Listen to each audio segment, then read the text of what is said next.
ಇದು ನಾವು ಮುರಿಂಗಾ ನುಗ್ಗೆ ಸೊಪ್ಪಿನ ಚಟ್ನಿ ಪುಡಿ ಮಾಡ್ತಾ ಇದ್ದೀವಿ. ಸೊ ಅದಕ್ಕೆ ಏನೇನು ಇಂಗ್ರೀಡಿಯೆಂಟ್ಸ್ ಬರುತ್ತೆ ಅನ್ನೋದು. ಕಪ್ಪು ಉರದ್ ದಾಲ್, ಇದೆಲ್ಲ ಇಂಗ್ರೀಡಿಯೆಂಟ್ಸು ರೋಸ್ಟ್ ಮಾಡಿ ಇಟ್ಟಿದ್ದೀವಿ. ಕಪ್ಪು ಉರದ್ ದಾಲ್, ಬ್ಲ್ಯಾಕ್ ಉರದ್ ದಾಲು, ಅಲ್ಲ ಕಡಲೆಬೇಳೆ, ಕಡಲೆಪಪ್ಪು, ಹೆಸರು ಕಾಳು, ಗ್ರೀನ್ ಗ್ರಾಮ್ ಹೆಸರು ಕಾಳು,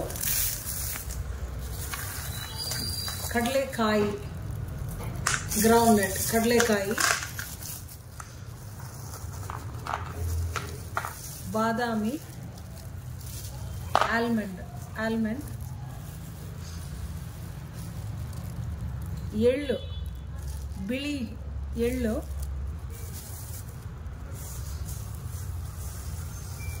ಮೂಂಗ್ ದಾಲ್, ಹೆಸರು ಬೇಳೆ ಇಷ್ಟು ಹಾಕಿ ಇದರ ಜೊತೆಗೆ ಮುರಿಂಗಾ ಪುಡಿ ಮಾಡಿದ್ದೀವಿ. ಇಷ್ಟು ಇಂಗ್ರೀಡಿಯೆಂಟ್ಸು ರೋಸ್ಟ್ ಮಾಡಿ ಮುರಿಂಗಾ ಸೊಪ್ಪು, ನುಗ್ಗೆ ಸೊಪ್ಪು ಎಲೆನ ರೋಸ್ಟ್ ಮಾಡಿ ಪೌಡ್ರ್ ಮಾಡಿದ್ದೀವಿ. ಹಿಂಗುವ ಎಣ್ಣೆಲಿ ಹಾಕಿ ಕರೆದಿದ್ದೀವಿ.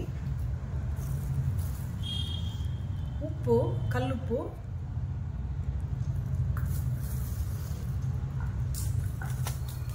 ಬ್ಯಾಡಿಗೆ ಮೆಣಸಿನಕಾಯಿ,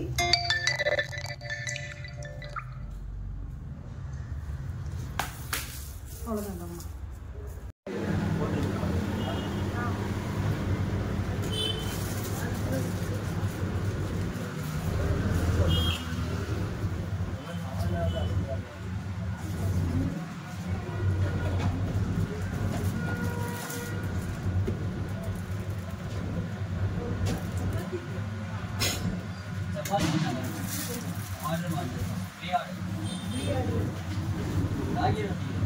ರಾಗಿ ರೊಟ್ಟಿ